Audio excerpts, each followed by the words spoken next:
दोस्तों आपका फिर से स्वागत है चैनल पे। आपका बहुत बहुत धन्यवाद कि आपने मेरे वीडियो को बहुत सपोर्ट दिया। अब तक 200 प्लस व्यूज हो गए कल का, और यही हिम्मत देता है हम जैसे क्रिएटर्स को। हमारी सबसे बड़ी जो ताकत है वो है आप लोगों का प्यार, और आप लोग जिस हिसाब से इस वीडियो को शेयर लाइक कर रहे हैं, बहुत बहुत धन्यवाद। मेरे साथ आज भी हम बागेश्वर धाम जी महाराज जी हैं, और बागेश्वर धाम जी के बारे में थोड़ा सा उनसे पूछेंगे, उनकी जुबानी। महाराज जी मैं तमावस गिरी महाराज, काशी वाराणसी दशा में इस घाट से, और बागेश्वर धाम में अपना आश्रम है जो कि अल्मोड़ा डिस्ट्रिक्ट दोरार तहसील ग्राम नौबाड़ा। आना हो तो कैसे आएगा? दिल्ली से आने के लिए यहाँ पे सीधा आनंद विहार से बस मिलेगी जो कि आपको सीधा नौबाड़ा ग्राम में पहुंचेगी। रामनगर स्टेशन है, रामनगर से दूसरी बस मिलती है। और बाय ट्रेन अगर आना है तो सराय रोला से जिमी कार्बेट एक्सप्रेस आती है जो रामनगर रुकती है। रामनगर से सीधा कन्वेंस बागेश्वर धाम के लिए होता है। रेगुलर सर्विस है, हाँ रेगुलर सर्विस है। नौबाड़ा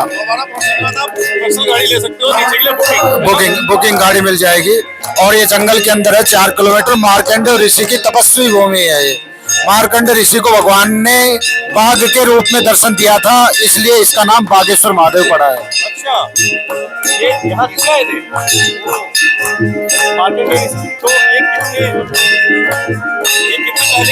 कब आए होंगे?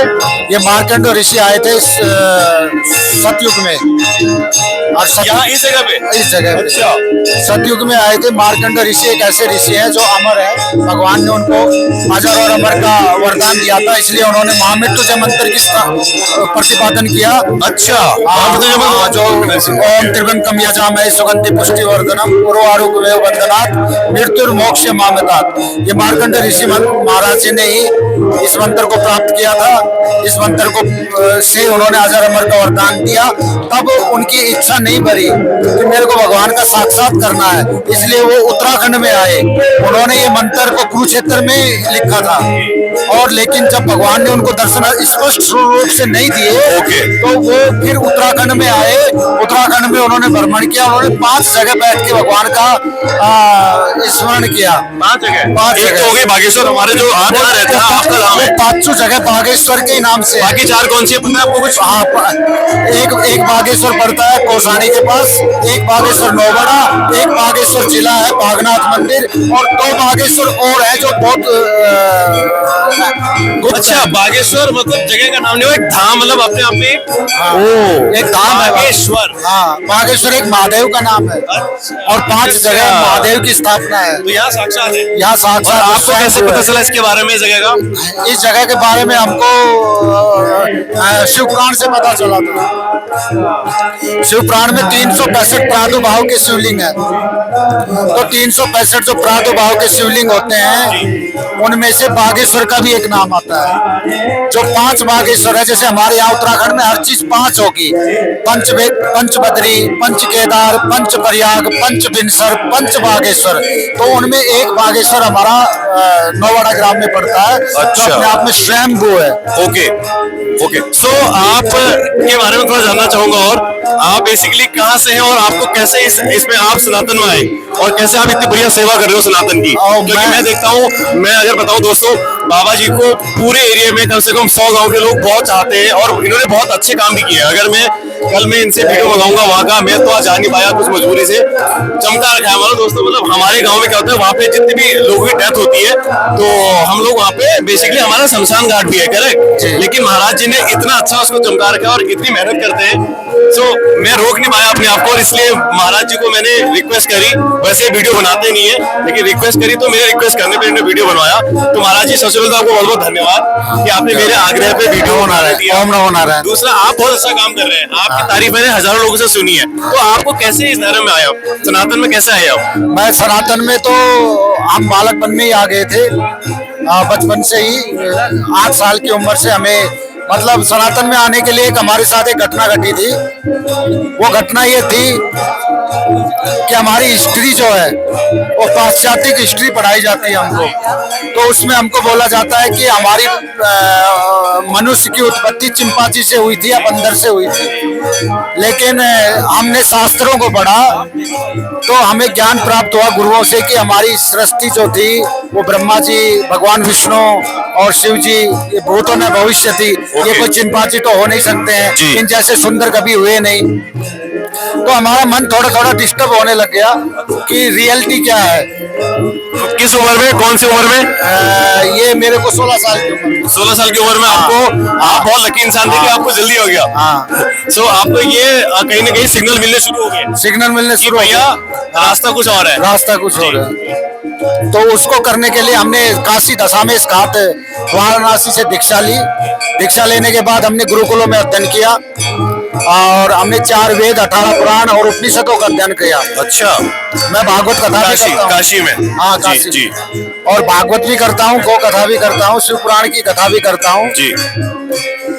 और पूरे देश में हम प्रचार करते हैं। गुजरात हो गया, महाराष्ट्र हो गया, अपना मध्य प्रदेश अगर हो कोई गया। भागवत बुलाना चाहो तो करते हो आप? हाँ। तो दोस्तों मैं आपसे एक रिक्वेस्ट करना चाहूंगा, जो भी मेरी वीडियो को देख रहे हैं, जैसा कि मेरे टोटल हमारे पास 30,000 फॉलोअर है, तो मैं सबसे रिक्वेस्ट करूंगा कि अगर किसी को भागवत करानी हो, बाबा जी पिछले कितने 25 सालों से 30 साल, कितने सालों से आप सनातन की सेवा कर रहे हैं? मैं सनातन की सेवा करते 32 साल हो गए। 25 साल। तो दोस्तों 25 साल से बाबा जी सनातन की सेवा कर रहे हैं और कोई भी इंसान इस एरिया में नहीं है जो इनको नहीं जानता हो, क्योंकि इन्होंने और लोगों की हेल्प, मदद करना काफी, तो खैर तारीफ करूं तो बहुत कम है, कम समय है, लेकिन अल्टीमेटली अगर आपको भागवत करवानी हो तो बाबा जी से आपका नंबर एक बार बता दीजिए आप।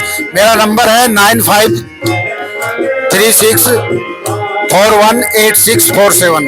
तो इस नंबर पे डायरेक्ट कॉल, अगर आप इनके धाम आना भी चाहे तो इस नंबर पे किसी को आना हो तो कॉल कर सकते हैं। वहाँ पे किसी श्रद्धालु को अगर इनका धाम विजिट करना हो, जैसा कि आपने बताया कि बागेश्वर उत्तराखंड में 5 ही है जहाँ की मार्कंडेय ऋषि ने उनको चुना था, तो उसमें आपको इस नंबर पे कॉल करके वो आपसे हेल्प ले सकते हैं। जो हम रहते हैं वो है बुड्ढा बागेश्वर। सबसे पहले जहाँ पे तपस्या बागेश्वर, की भगवान ने, मार्कंडेय ऋषि ने, भगवान शिव के, उन्होंने बाघ के रूप में दर्शन दिए थे। सबसे पहले बागेश्वर यही था। फिर उसके बाद वो कौसानी के पास गए, फिर वहाँ पे भी बाघ के रूप में दर्शन दिए। फिर उसके बाद वो गए हैं और बागनाथ बागेश्वर में जाने के बाद उन्होंने भगवान ने उनको बाघ के रूप में दर्शन दिए, लेकिन उन्होंने फिर भगवान से स्तुतियां करी, निवेदन किया, तो भगवान ने उनको अपना। तो इसमें मैं ये जानना चाहूंगा कि इसकी वजह से कोई लिमिट नहीं है कि आप सनातनों कहाँ से जाओ, लेकिन एक इंसान को क्या सिग्नल होते हैं कि उसको आप अपने सारे काम छोड़ के, और क्या शादी करना बहुत जरूरी है, आप क्या मानते हो? मैं एक कटाक्ष क्वेश्चन है, क्या इंसान को शादी करना जरूरी है अगर मन ना हो तो? क्योंकि मेरे को कई लोग ऐसे मिलते हैं मेरे दोस्त, वो बोलते भाई घर वाले जबरदस्ती शादी करवा रहे हैं, हम नहीं करना चाहते, हमें तो बना के लेना है। हाँ, ऐसा है कि मन ना हो तो ये एक अलग सब्जेक्ट है। मन नहीं होता। आज के डेट में हमारे जो पेरेंट्स है ना, माँ बाप, वो ये नहीं देखते कि बच्चा का मन क्या है, शादी जबरदस्ती कर। मेरे बहुत सारे दोस्त ऐसे हैं, जबरदस्ती करो, मतलब डिवोर्स हो जाता है, 2 साल बाद उसका डिवोर्स हो जाता है, फिर वो भटकना होता है कोर्ट के चक्कर में 10 साल तक। तो ऐसी शादी का फायदा क्या है? उसके लिए क्या है कि अगर स्वतः इच्छा नहीं है, मन नहीं है, तो पहली बात तो ये जानना जरूरी है कि हमारा मन क्यों नहीं है, हमारा मन कहाँ है। क्या हमें इनसाइट मिल रहा है, सिग्नल मिल रहा है, या सिग्नल मिल रहा है, या परमात्मा के प्रति, या हो सकता है हम शादी करके, शादी ना करके भी भटक जाते हैं। बहुत से बच्चे हैं जो शादी ना करने के बाद भी भटके हुए हैं, उनको कोई रास्ता नहीं मिला। और बहुत से ऐसे भी हैं जिन्होंने शादी करने के बाद भी परमात्मा को प्राप्त कर लिया। तो एक चीज आपसे और पूछनी है, कोई क्वेश्चन, क्या अगर कोई वेरीफाई करने के बाद आप वेरीफाई करोगे, जैसे कोई अगर आपसे दीक्षा लेना चाहे, गुरु बनाना चाहे, तो क्या आप बनाते हो?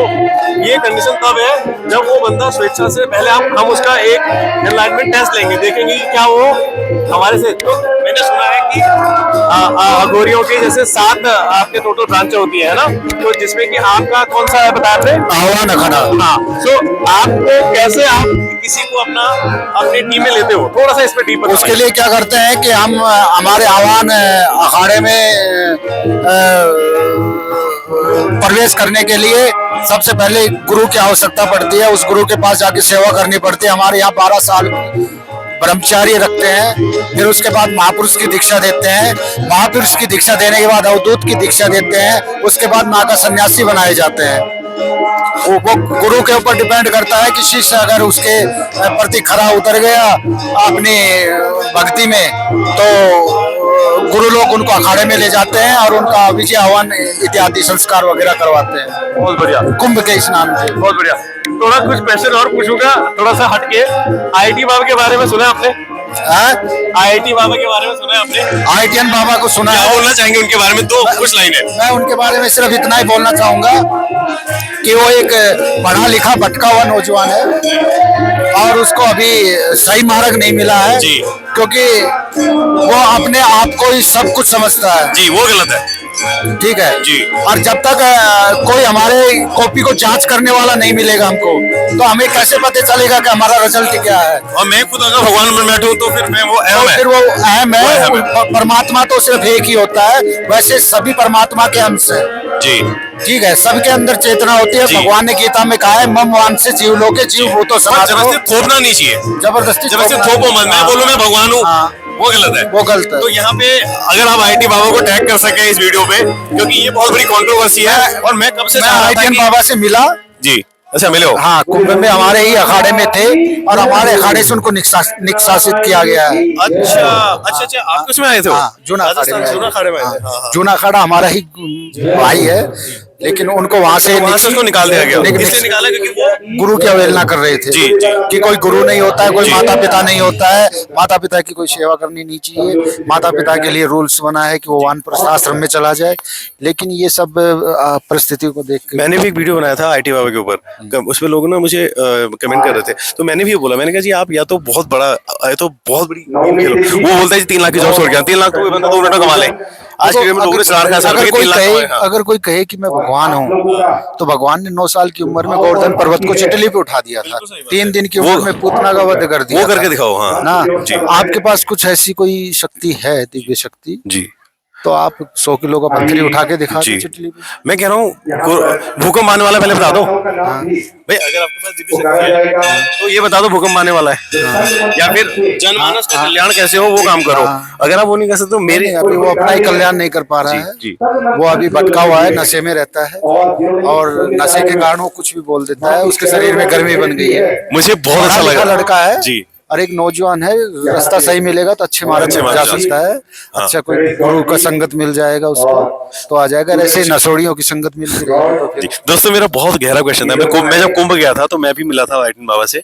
तो कुंभ से ही मेरे दिमाग में था कि कभी कोई अगर एक महाराज जी जैसा बंदा कोई मुझे मिलेगा। आज मुझे मिले, मेरी तलाश खत्म हुई। Thank you. सो इनसे मैंने जो क्वेश्चन पूछा, मुझे एक्चुअल में सही में आईआईटी बाबा को ये कहना चाहूंगा कि वाकई में अपने आप को भगवान मत मानो, क्योंकि ऊपर ईश्वर, अगर आप ईश्वर होते तो आपको इतने कहने की जरूरत नहीं पड़ती। ईश्वर है ना। Sir thank you so much महाराज जी, आपने मुझे अपना इतना सारा टाइम दिया।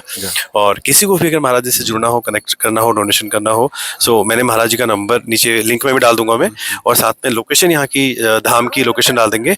कोई भी दिल्ली कहीं से भी आना चाहे तो नियरेस्ट रेलवे स्टेशन हमारा है रामनगर का और काठगोदाम का, और नियरेस्ट जो एयरपोर्ट है वो है Dehradun, Pantnagar. So Pantnagar. So guys thank you so much for watching this video. और कीप कुछ बोलना चाहेंगे आप लास्ट में? ओम नमो नारायण। Thank you so much for watching this video. Thank you.